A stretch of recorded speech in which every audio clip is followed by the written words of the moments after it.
Professor José Roberto Mendonça de Barros, todas as terças-feiras com a gente aqui no Band News FM no meio do dia. Professor, acho que não dá para fugir muito dos assuntos que têm tomado conta do noticiário, né? Eu ia dizer fora a guerra, mas não é fora a guerra porque está no contexto também, né? Aumento dos combustíveis aqui no Brasil, do preço dos combustíveis, a inflação disparando de novo, aumento já sentido no preço dos alimentos. Onde é que a gente vai parar, professor? Boa tarde para o senhor. Ô Fábio, boa tarde. Pois é, infelizmente temos que voltar a esse tema, né, que está dominando as preocupações e as conversas e as notícias, porque é uma rara combinação de eventos internos com um grande evento internacional, né? Por eventos internos eu quero lembrar da seca, né, que atrapalhou a safra do verão aqui no Brasil, especialmente nos estados do sul, e com isso quebrou a produção de milho, de soja, feijão, de arroz, e isso já começou a pressionar o preço de alimentos antes mesmo dessa situação de guerra. Com a situação de guerra, os alimentos foram de novo prejudicados.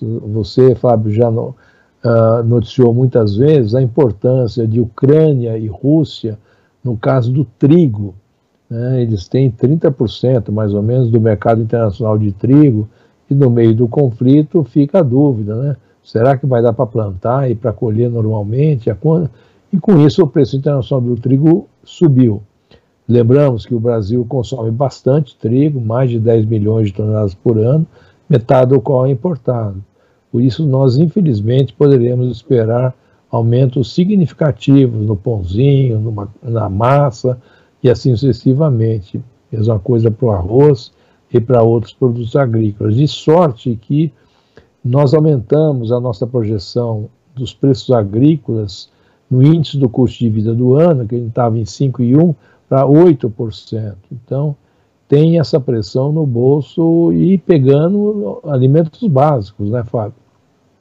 E, além disso, correndo em paralelo, o aumento, a disparada do petróleo, acalmou um pouquinho esses 2 dias, mas ainda está muito mais alto lá fora do que estava, que acabou levando a Petrobras a fazer nesses dias esse reajuste salgado no GLP, na gasolina e no diesel, diesel esse que pressiona todos os produtos. O resultado é que nós teremos um recrudescimento da inflação, e para as pessoas, os itens que o ano passado incomodaram tanto continuarão incomodando, exceto a energia elétrica. Você acabou de noticiar efeitos de chuvas fortes. Sim. Felizmente, no verão, as chuvas foram boas e nós vamos sair dessa bandeira vermelha no próximo mês.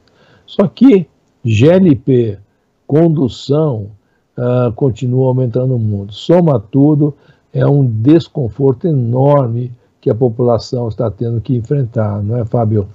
É isso, professor. E o senhor citou aí o preço do diesel, né, que em efeito cascata realmente reverbera em outros tantos produtos, alimentos, roupas, enfim, praticamente tudo que a gente precisa, porque o Brasil, sobretudo, é dependente do transporte terrestre, né, do transporte rodoviário, né, transporte por caminhões. Então aí o frete aumenta, exatamente, o diesel aumenta, o frete aumenta, a carga transportada, o produto transportado para aquele caminhão certamente vai aumentar também. Sobre zerar impostos federais, no caso, que incidem sobre o diesel, e agora também a especulação de zerar impostos que incidem sobre a gasolina PIS/COFINS. O senhor acha viável, acha uma saída razoável?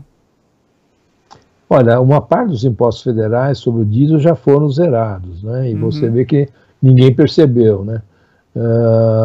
O problema de zerar impostos é que a arrecadação cai para estados e para o federal, né? Isso pode ser aquele alívio instantâneo, mas não faz mudar a direção do preço dos combustíveis, Fábio. Então, por isso que é uma coisa tão discutida e tão difícil de fazer. O que seria uma coisa de longo prazo, que é ter já constituído um fundo de estabilização, pelo menos para o diesel, é algo que nunca foi feito. E pela quarta ou quinta vez, no meio do incêndio, acabaram de aprovar lá no Senado a criação de um fundo dessa natureza. Só que, para que isso seja efetivo, precisa de tempo, né? O fundo tem que acumular dinheiro para poder acomodar da alta de preço. Então, é uma situação difícil mesmo, mas não temos mexer em imposto não vai resolver o problema de ninguém, Fábio, infelizmente. E para encerrar com o senhor, professor, se a gente trabalhar, ou se o governo trabalhar com essa possibilidade de zerar impostos, aparentemente essa possibilidade vai ser colocada de lado, o setor político do governo quer isso, o setor econômico não quer. Mas se porventura isso ocorrer, vai abrir um rombo, certamente, como o senhor disse, na arrecadação do governo. Esse rombo não vai ficar aberto, ele vai ter de ser suprido por um dinheiro que vai vir de outro lugar. Corre o risco de que a gente tenha aumento de impostos em outros setores sem que a gente perceba para que esse rombo seja coberto? Porque aí tira com uma mão para dar com a outra. Esse é o problema. Pois então, se for, acho difícil estar todo mundo muito atento para isso. Né? O mais provável é que haja expansão mesmo, monetária, só que aí nós vamos pagar essa coisa através de mais inflação. Uhum. De um jeito ou de outro a gente paga. De algum jeito tem que... Exatamente isso. Né? Infelizmente, né, para a redução do preço de combustível, né, a gente precisaria, antes de tudo, acabar a guerra lá fora, cair o preço internacional, tira um pouco da pressão e deixar de pensar só no curto prazo, né, no apagar incêndio depois que o incêndio já aconteceu, que infelizmente é o que a gente assiste em tantas áreas, né, desde prevenção dos resultados das chuvas, todo ano é a mesma coisa, cai barranco, é aquela tragédia e sempre era uma chuva inesperada, né?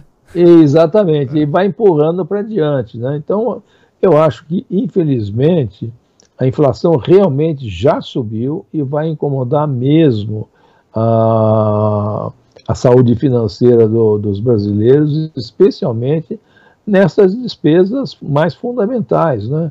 Do gás de cozinha, do transporte, né? Da alimentação, que sem o que nada passa. É um período ruim e o ano está danado de complicados. Tem tido notícia ruim uma atrás da outra do ponto de vista da inflação e do impacto sobre o bolso das pessoas, né, Fábio? Vai continuar.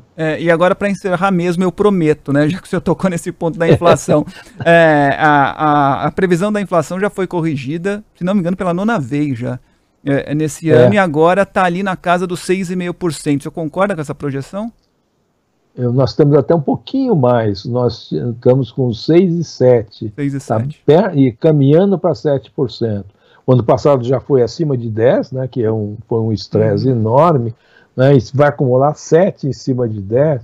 Realmente é uma apertura para os diversos orçamentos bem significativa. Né, e infelizmente, né, Fábio, não está um ano fácil na área de economia, você vê que o mercado de trabalho está fraco, para as empresas mais custos, mais inflação, então nós não temos um cenário econômico, infelizmente, muito construtivo esse ano, mas temos que tocar adiante, continuar assim. Sem dúvida, professor José Roberto Mendonça de Barros, que pacientemente foi explorado por mim hoje aqui no Band News no meio do dia. É um prazer falar com você. Obrigado. É um prazer falar com você e o pessoal. Uma boa semana para todos. Obrigado, professor. Grande abraço. Até terça. Tchau.